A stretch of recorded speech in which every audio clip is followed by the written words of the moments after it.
Now, for more on how these latest developments could affect Turkey's economy, let's bring in David Nelson, Chief Strategist at Belpointe. Welcome to the show. Thanks for having me. Now, David, let's start by looking at the initial short-term impact this will have on Turkey's economy. How widespread do you think it would be? Well, certainly in the short run, there's going to be an effect. Turkey ranks, maybe 18 right now in terms of world GDP. So it's not going to drag down the world economy on its own.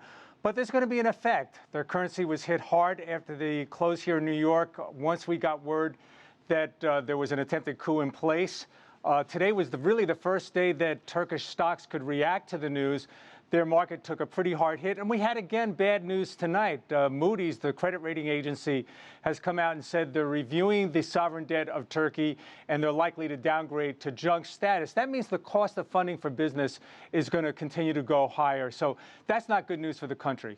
And we did see some pressure that the international community wanted to see more reforms in the country going forward. So what do you think are the most pressing economic issues that really need to be tackled right now? Gosh, that's a good question, Michelle. I think probably one of the bigger issues that they really got to deal with is the world is looking at them right now. And interestingly, it's amazing how, a democratically elected leader who feels challenged dismantles a lot of the democratic reforms that got him elected in the first place. I think that's probably the biggest issue for them. I think they'll sort out the economic stuff, one by one. Actually, the falling of the Turkish lira can be good for their exports, but like I said, the cost of funding goes higher. That's not good news. Now, let's also look at people who do business with Turkey, Turkey's relationship with the EU. So after the failed coup, President Erdogan says he hasn't ruled out reinstating the death penalty, something the EU says no country can have if it becomes an EU member state. There's also the migrant asylum deal, its strategic location. Do you think this fallout could jeopardize relations with the EU for Turkey? It could, and it may have already, and it has already with the United States. You can't overstate the importance of Turkey, certainly geopolitically, and also from a macroeconomic level. It sits at the gateway of Europe. It has Syria and Iraq to the south, Iran to the east.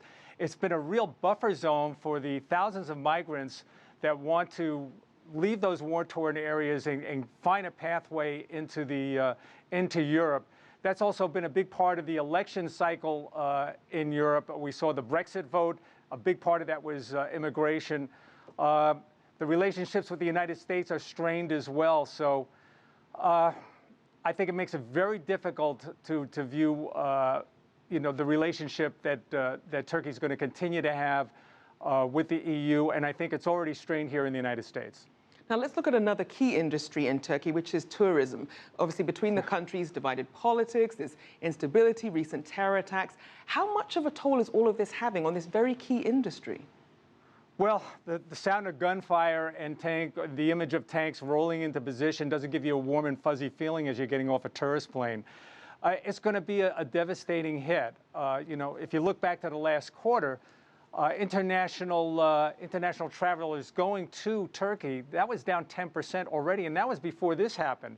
And it was only a month ago or a few weeks ago that we had the attack, the terrorist attack, where 44 were killed at the airport in Istanbul. So I can't imagine tourism doing well for months to come, perhaps at least a year.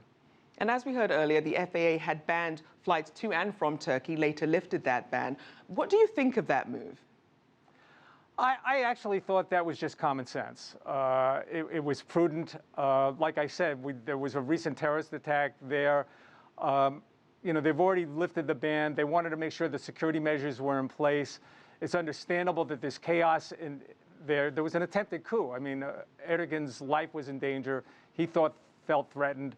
I thought the ban made total sense. I wouldn't want my family to go there right now. And you did mention relations with the U.S. being strained. Is this failed coup then just adding to that tension?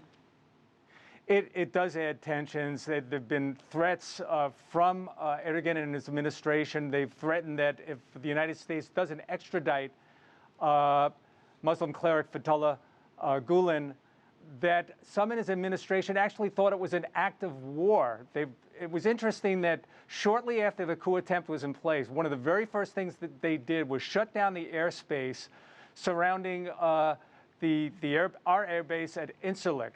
That's a key installation where we launch sorties for attacks on ISIS. So the rhetoric is flying back and forth very, very hard. I think Mr.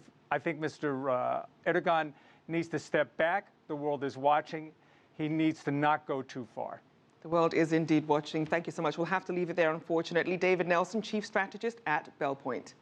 Thank you.